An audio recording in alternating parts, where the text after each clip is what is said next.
morning. For today's video guys ay maglilinis tayo sa mga puno. Yung hindi pa natin na luad. Ayan. Hindi pa nabunot ng mga puno ng kahoy. Ay kailangan nating linisan ang paligid. Sa panahon na mag-cropping na tayo, malinis ang paligid dito. Hindi pa ito nabunot guys, mga malalaking puno. Hinihintay natin mabulok-bulok ang ugat upang madali lang bunutin. Ayan, simula na ang mabulok mga malalaki itong puno.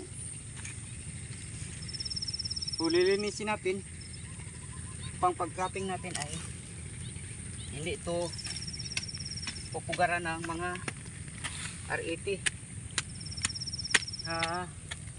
siyang kakain sa aking palay. So, marami-rami pa ang ating lilinisin. Ayan, mga puno ng kahoy.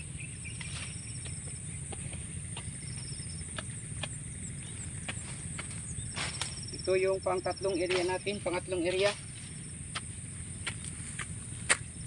Malapit-lapit mag-3 hektarya ito. Hindi pa natin madbot dahil nasira ang ating madbot o turtol. Pinapasya pa natin kung maayos na ito, kung maayos na ang madbot natin ay paturtol na natin dahil may tubig pa man. Ayan.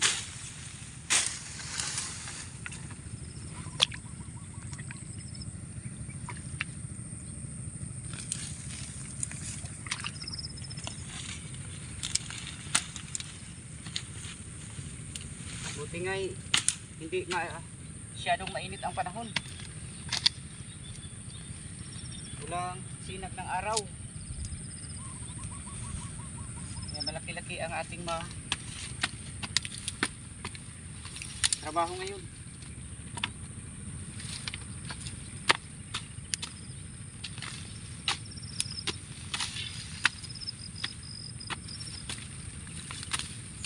Ganitong mga trabaho ay susuluhin na natin dahil kaya lang natin to. Sayang pa ang ating pangsahod.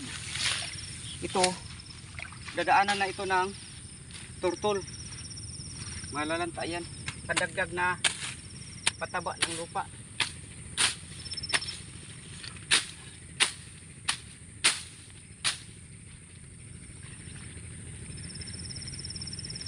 Thank you for watching. God bless sa lahat. Happy farming.